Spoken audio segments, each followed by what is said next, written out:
This is the MOVA LiDAX Ultra 2000 lawnmower. It doesn't have a wire, thankfully, and it claims to have precise yard mapping, a better app experience, and a bunch more features. But does it actually work? Well, let's go outside and let's find out. First things first, we need to get this thing opened up so I can show you what it comes with. And this is everything that it comes with. So inside the box, you of course have the lawnmower itself, which looks super cool. Can't wait to see this thing go. And then you've also got the base, which is that piece and that piece. And it comes with a super long cord. And then you've got these little plastic screw pieces that go into the ground. It's what keeps your base down into the ground. And then you've got the power cord. You've got some sort of brush here, not sure what that's for. You've got some screws and tiny pieces with a screwdriver. You've got the MOVA LiDAX Ultra 1000 to 2000 user manual. And then if you take all this stuff off, you've got this super easy startup sheet. So let's start with step one. Just put this on here. All right, and that just snaps right in. Now I'm guessing I'm gonna run this cord somewhere over here, so I'll just throw it over there for now. This just connects in like that until you hear a little click. The light is on the base. That is a good sign. Upon reading a little bit more on the quick start guide, it looks like we're actually gonna need to move this lawnmower over to an area where it has 1 meter on the left and to the right of the base so that it doesn't get confused when coming back to the base. It also needs to be on a flat level of land. Luckily, my backyard is pretty flat. This actually looks like a pretty good spot for this. And now I just need to stake this into the ground. All right, so it comes with these screws that go right into the ground. And it comes with this little hex tool so that it can screw pretty easily, hopefully, down to the ground. Just give it a little pressure. And actually, that's super easy to do. And then it just kind of screws in just like that. All right, next thing to do is to let this thing charge. Goes on this way.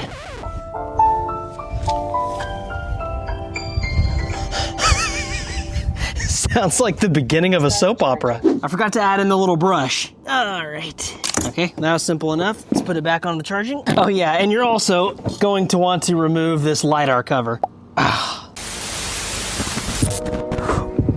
It is time to download the MOVA home app and connect it to our robotic lawnmower. Let's open it up. I'm sure we're gonna have to do some sort of sign-in process and allow Bluetooth devices, allow. Generally, I don't allow things to send me notifications. However, for this, I wanna know when my lawnmower is stuck or when it needs to come back home or what it's even doing in my backyard by itself. So we're gonna click allow. Here, you're just gonna log in with whatever login method you prefer. All right, so now we just need to scan a code on the robot itself to connect it. So it looks like it should be under here. Whoa, this looks super nice. All right, so once you flip this up, you've got an actual screen in here that looks super nice. And then you've also got this little knob. You've got a home button. I mean, everything looks designed a lot nicer than any of the other lawnmowers that I've done on this channel. All right, so here's the QR code right here, if you can see that.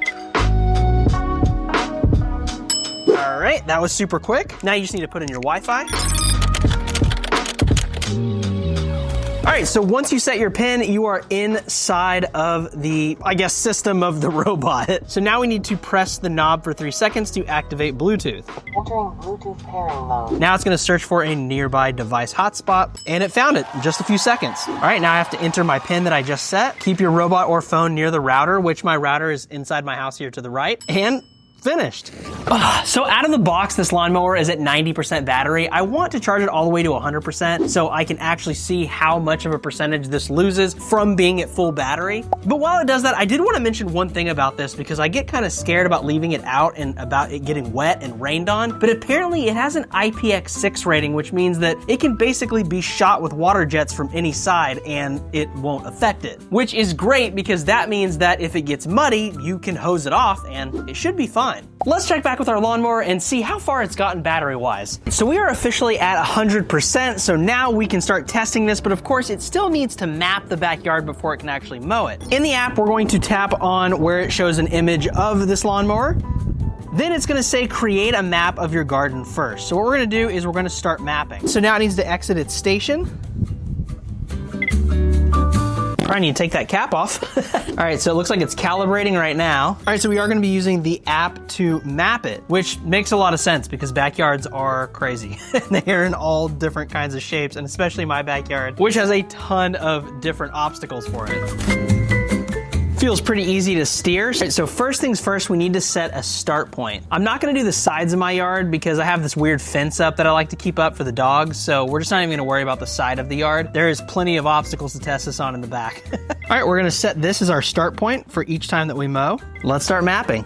So I'm trying to get as close to the rose bush as possible. It has a lot of really good grip. My grass is pretty tall today and it doesn't seem to be having any issues. 15 minutes later. All right, so I have mapped all of my backyard and it actually controlled pretty well and it never got stuck, which is pretty impressive. And as you can see on the map, I had to map around our entire little rock path that goes to the center of the yard where I have more rocks and an entire trellis. So this is gonna have to do a lot of work for mowing. Very excited to see if it can do it. I think this thing is ready to be actually tested. Let's let it mow and see what it does.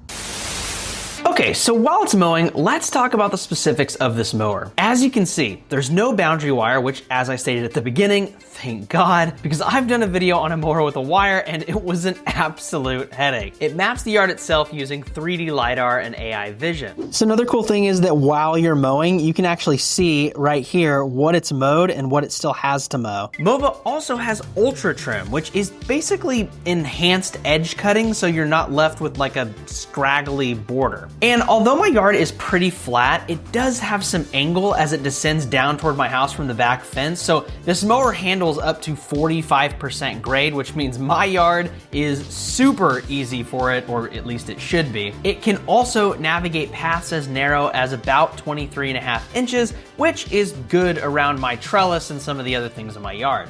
So far, the cut level looks pretty good. I didn't adjust this at all, so this is whatever it's defaulting to cut. Wow, this thing is super quiet. I'm gonna put the mic right up on it so you can see how quiet it is. It is amazingly quiet. MOVA also says it has 300 plus obstacle types in its AI avoidance library, which so far, it's doing pretty well with. Additionally, it's got animal-friendly modes built in, plus live video patrol through the app. Last things I should mention is its cutting height goes from about 1.25 inches up to 4 inches. And this thing can run day or night thanks to enhanced night vision, which I tested the following week after filming this review, but how did the mower do overall? Well, let's look at the before and after shots. As you can tell, my yard was looking pretty bad in these before shots. I hadn't mowed in a few weeks and it's been raining a lot here in Austin, Texas, so it definitely needed a good mow. And here are the after shots. And as you can see, it did a pretty darn good job, especially around tight corners and going around all of my trees and rose bushes and the trellis and the rock area that I have with metal siding. And it just seems to have navigated the whole backyard really well. Having said that, I do have a lot of pros, but I also have a con or two, so let's talk about it. So pro number one, something that I really liked about this mower is that with its AI vision, it can actually detect small animals like rabbits, which I have a ton of in my backyard. Supposedly, it is supposed to go around these rabbits. I didn't see any while we were mowing, so I couldn't really test this feature, but I am excited that it has it built in because it gives me at least a little bit of a relief knowing that hopefully it won't hurt any of the rabbits in my yard. Pro number two is that it also connects to Alexa and Google Home. I don't have Google Home, but I do have Alexa and I've got it connected and it works pretty well. Pro number three is something that I put even on the thumbnail, which is that this mower is super easy to set up. Next pro is that the app itself just has a ton of customizations for this mower. I mentioned a lot of them in that voiceover while you were seeing it cut my grass, but I mean, it's got all of the different height settings that you can set it on. It also has LiDAR so that you can switch between a 2D map and a 3D map, which I think is just a really cool feature, plus a ton of other things that you can check out once you get this mower for yourself and check out the app.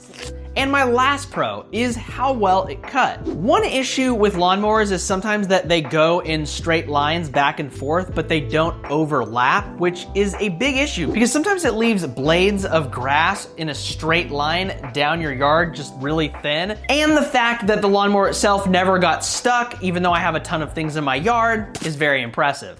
Now, like I said, tons of pros, but I do have a con. And that is that there are certain parts of my yard, it only happened twice, but in certain parts, it didn't cut the grass. And the reason is because I had a weed that was like super tall, so it misinterpreted it as a like small plant or tree that I had in my yard, which is obviously good. I don't want it to run over my flowers and stuff. But also something to be aware about if you get this mower, that you probably will need to pull really tall weeds because the lawnmower is gonna see it as like a small tree.